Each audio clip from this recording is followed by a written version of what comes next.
mi ngi noonu ginnaaw loolu nag ñu dugg ci actualité économique. Les internautes, c'est bien, je vous vois réagir. Ça veut dire que c'est la politique qui vous fait parler. C'est très bien. Aïcha, contribuez beaucoup et en masse. Bintaba, ce sera tout de suite.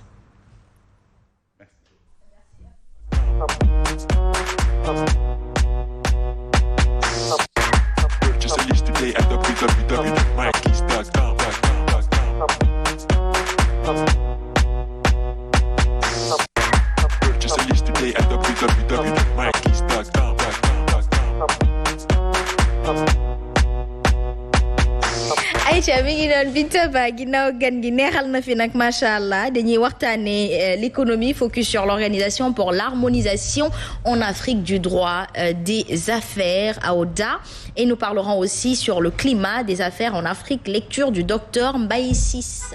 mi ngi noonu Asma comme ni nga ko waxee on parle aujourd'hui de l'OHADA nag juriste yi ñoom ñoo ko gën a xam mais nag économie dafa sew keroog ñu ngi doon wax ci li nga xamante ne moo di environnement tey jii nag économie plongé ñu ci beneen univers mooy nag loo xamante ne dafa transversal parce que xorom ci cin lañ koy tuddee droit foo dem da nga ko fay fekk OHADA nag c'est l'organisation pour l'harmonisation en Afrique du droit des affaires ñu créé ko par le traité de Port-Louis du 17 octobre 1993 ñu révisé ko itam le 17 octobre 2008 fële nga xamante ne moo di Québec moom nag la ko tax a jóg la ko sabab la ko wundu mooy fexe nag ba nga xamante ne Afrique yenn réew yi nga xamante ne dañu lëkkaloo ñu nuróole droit bu ko defee bu ñu amee ay litige wala ay tolof-tolof àtte ba mën a gaaw wala itam lenn loo xamante ne dañ koy joxoñ ñu mën a xàccandoo dóorandoo bu yembee Mame Sidi Diop tonton Bakary Ndeye Khady Diouf moom moo ñuy gën a faram fàccee lan mooy OHADA ñu dem teewlu élément bi desiwaat léegi sur le plateau. ñu wax ci organisation bi yëngu ci harmonisation ci droit des affaires fii ci Afrique mu boole kon réew yi di Bénin Burkina Faso Cameroun Comores Congo RD Congo Côte d'Ivoire Gabon Guinée Guinée-Bissau Guinée équatoriale Mali Niger République centrafricaine Sénégal Tchad ak Togo liy mbébétu OHADA mooy gën a yombal jëflante gi ci diggante réew yooyee ci wàllub investissement waaye gën a aar lépp loo xamante ne activité la bu entreprise yi di amal.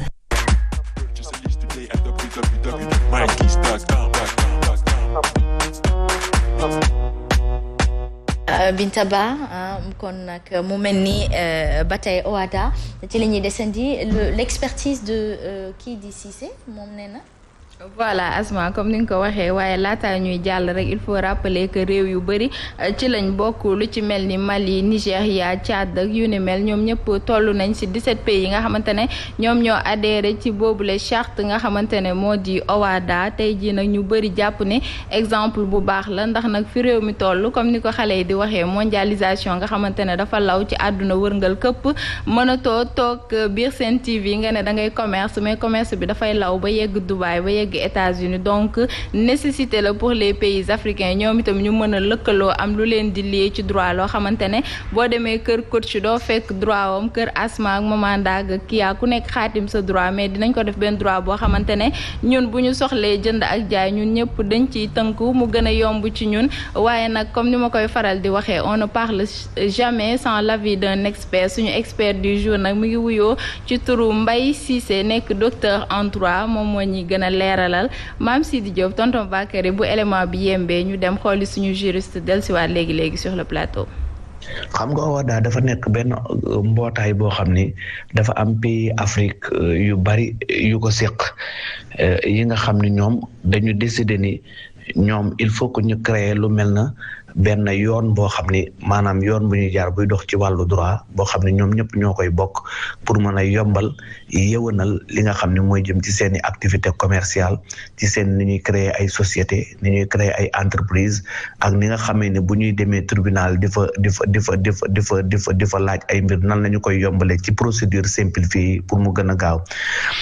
ñi ngi ko créé ci en 1993 ca Port-Louis mais ñu ngi ko révisé waat en 2008 ca Québec organisation la boo xam ne nag dafa bëri ay actes yu mu tënk lu ci mel ne acte uniforme sur le droit commercial général maanaam benn droit la boo xam ni pays yooyu yëpp ñoom ñoo koy bokk mu nekk benn droit boo xam ni bokkul ak droit bi nga xam ne moom la ñu appliqué ci biir réew ci biir seen réew kenn ku nekk di ko appliqué de manière différente mais bii benn yoon la bu commun boo xam ne ñoom ñoo koy bokk teg ko muy dox ci wàllu droit commercial maanaam ci ñuy defee seen transaction commerciale lu jëm ci mel ni bail à usage professionnel par exemple luyee benn place di ca def sa commerce wala bail à usage d'habitation luyee benn place pour dëkk ci wala acte uniforme ci procédure simplifiée wala acte uniforme ci droit des sociétés maanaam ni nga xam ne moom la ñuy créer société di créer entreprise ak nu muy fonctionner ak bu nga xamee ne war na daanu war nañ ko jooyantu yooyu yëpp ñoom ñooy bokk benn législation bi maanaam benn yoon bi nga xam ne ñoom réew yooyu ñoom ñoo ko teg seen bopp di ko appliqué ci cadre bu demee noonu boo gisee boole boobu nag da ngay gis ne ci wàllu commerce ci wàllu jënd ak jaay ci wàllu fonctionnement ak création société da ngay gis léegi njënd ak njaay mi dañu nekk ci contexte bu mondialisation yemu rek ci biir réew mi yow fi ngay jënd fi ngay jaayee mais dafa nekk lu transnational lu régional xam ne da ngay mën nga jëndee fii jaay ji fële wala nga jëndee fii jaay ji fële am ay partenaires am ay actionnaires bu dee ci cadre société ak entreprise yi tamit noonu loolu ay entreprise yaa ngi jëndante di jaayante léegi bu ko defee pour yembal ko wala ñu yewanal ko il faut que ñoom ñu bokk benn législation bu commune benn droit bu commun boo xam ni moom moo leen di régir boo xam ni moom mooy appliqué wu ci seen encontre idée bi lenn rek la idée générale bi mooy épanouissement économique bi nga xam ni moom la ñu bëgg économie Afrique soufflé ko te xool nañu ba xool ni OHADA moom am na expérience la boo xam ne ci wàllu intégration juridique moom moo gën a réussir ci 20e siècle bi moom la ñu considérer comme benn modèle boo xam ne presque modèle la bu yemb modèle la bu sotti boo xam ni ñu bare mën nañ ci tënk pour def seen législation commune pour mën a yombal seen transaction commerciale ak seen création société.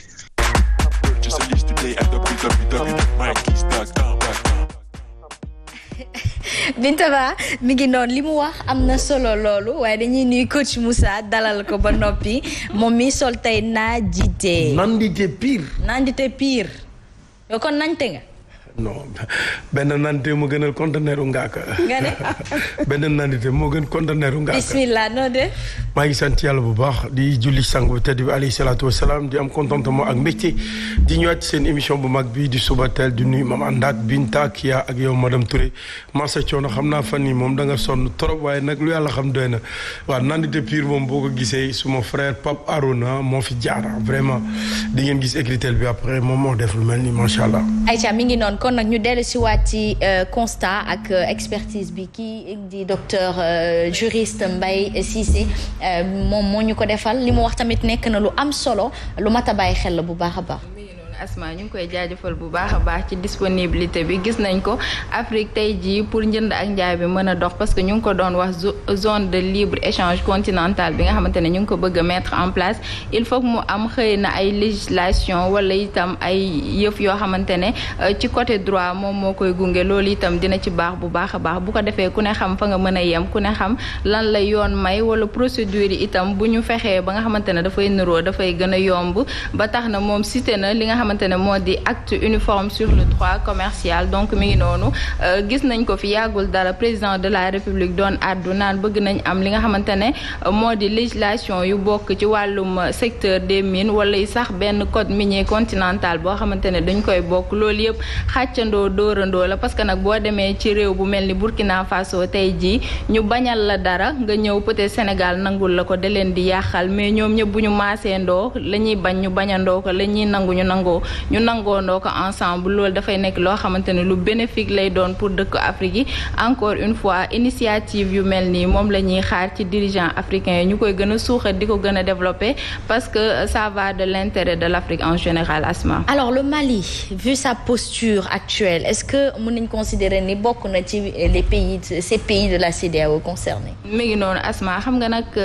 Mali malgré que am na ay tensions mais ñoom ba tey ñu ngi naan ñu ngi ibbeeku pour ay négociations négociation avec CEDEAO parce que nag xam nañ ni soxla nañ leen xëy na indi na ay gàllankoor récemment rek am naa benn confrère bu fa nekk mu ma doon wax ni situation bi dem na ba dafa am flambée des prix am na yenn prix yoo xamante ne dafa yéeg donc africains yi soxlante nañ seen biir boo gisee xëy na wàllum institution la wàllum CEDEAO la mais à chaque fois da ngay gis peuple sénégalais dafa solidaire li nga xamante ne mooy peuple Mali li ñu lee ci histoire dafa bëri frontières yi comme j'ai l'habitude de dire ay frontières yu artificielles la yoo xamante ne tubaab moo ñu ko traceel mais suñu bëggante ak xëy na suñu histoire ça va au-delà de loolu yëpp j'espère que les dirigeants ñoom à leur niveau dinañ mën a gérer les tensions pour dépasser yi nga xamante ne c'est des choses artificielles yoo xamante ne aux conséquences néfastes vraiment sur l'économie bu ko defee ñu dem ci intérêt général. Est-ce que justement on ne reste pas, coach Moussa, dans cette mouvance du haut qui est d'abaisser ou de dépouiller l'Afrique de sa relève économique parce que tey bu ñu fekkee ni tëj nañu Mali parce que ñun neen la de tubaab bi moo ñu digal moo ñu sant tëj leen seen ay frontières ñun ñu door a tëj suñu ay frontières vis-à-vis du Mali ce n'est pas une décision propre ndax gis nañ Sénégalais génn nañ fi def manifestation justement pour conforter leurs frères maliens les soutenir est-ce qu'à un moment donné il faudrait pas que ñu bañ a wax ak nasaraan si waaye wax ak suñu bopp. mais Asma bi ñu waree wax ak sunu bopp dafa yàgg ça date depuis très longtemps parce que Afrique mënul dem sans les Africains ci boppam ñoo war a jël seen courage ak les mains pour mën a doxal carrément dañu sonn ci lii dafa yàgg Binta ba boo gisee à chaque fois bu koy énumérer da ngay gis ne économiquement ñun Africains dafa mel ni ñun ñooy écraser waat sunu bopp donc pourquoi ñu beru nii dem jël Mali def ko nii gis nañ ko ci Burkina Faso gisoon nañ ko ci Guinée te après colonne vertébrale boobu dafay continuer et loolu bés bu ñu sudee ça va pas arranger les Européens Mali Burkina Niger ak Guinée et donc boo xoolee ñun flambation des prix boobu day retourner waat répercuté wu ba ci ñun fii Sénégal da nga koy yëg parce que lépp luy dem Mali fii lay jaar et loolu dafa yëkkati port bi te ba pare moment da ngay gis ne ni camion yi dem diggante Mali ak Sénégal ba Gambie ba Guinée mais dañ leen téye si yoon bi mais bu demul day répercuté wu ci économie bi bu baax a baax. te économie fii ci camion di dem Mali di def xorom di def yeneen ak yeneen ñoom suñu tëjee rek même ñoom bu ñu amee problème aussi les pays yi ko wër nii ñun tam dañu am problème de. bien sûr nañu bëggante rek il faut que les Américains les Africains autant pour moi maintenant les Américains parce que Amérique exemple la quoi États-Unis ak loo ko bañ moom kenn du leen prox ndoll États-Unis lu ñu féewaloo seen biir nii la ñuy tout le temps ils sont ensemble tout le temps dañuy ànd pourquoi les Africains du ñu bëggante jàppante yéenante jàmm pour ñu mën a demandoo ensemble loolu mooy problème bi suñu defee ni Américains kon ak 52 États ñun ñaata lañ war nañ gën a mën a def nii nous les Africains comme les Américains ils ont fait. Très bien en tout cas coach Moussa am na solo Maman Ndak ñun africain ci suñu bopp dañu war a nag nangu jiitalante ci suñu biir ba pare suturalante suñu biir encore une fois le Mali reste en négociation mais est-ce que il lui vaut le prix de la mort pour son indépendance. mais Asma xam nga ñun les pays africains on a les milliers parce que bu ñu libéroon am suñu indépendance dinañ mën a taxaw kaasal Mali am na loo xam même bu ñu ko imposer waruñu ko nangu. mais président Macky Sall il va prêter serment récemment là pour l'Union africaine. Est-ce que il a été le premier à exécuter quelque part après on me dira je suis pas APR je ne suis ni APR ni ailleurs d'ailleurs mais lii dafa ñaaw daal. Il a été le premier à fermer frontières, sachant que le port de Dakar est le premier port en relation avec lépp luy dugg Mali lépp lu ñu importé pour yóbbu ko Mali ndax Mali amul géej. ku nekk xam na la xeexante suñu biir boobu tànk dakkul duñu développé xeexante suñu biir kenn bëggul ku la raw. lu mën a yàqal ni tu mets les bâtons dans les roues loolu bu jógul ci esprit africain duñu dem fenn bul sonn. il faut que kenn ku ne li nga am nga yéene ko sa morom su amee leneen nga yéene ko ñu ànd am solidarité. bokk yëkkateendoo tegandoo mais bu ñu ko deful du ñu développé. boo xoolee ressources yëpp fii lay jógee lépp fii lay jógee di dem Europe France lan lañ am. je n'ai rien contre eux d'accord on a des frères de trucs France ban ressource lañ am lan la ñu gën a jaay xel récupérer suñuy borom xam-xam récupérer suñuy dem yóbbu ko culture def industrialisation delloo si jaay ñu ko fi indil ñu ay boutiques yu mag defaral ñu ay pont di ko fayeeku pendant 40 ans loolu duñ ci yeewu. très bien mooy yooyu ñu am yeneen dëkk yi am nañ ko. alalu ko sàggan. ku farloo koy mujjee. voilà mu ngi noonu comme am nañu richesse te exploité wuñu ko kañ ñi nga xamante ne ñoom peut-être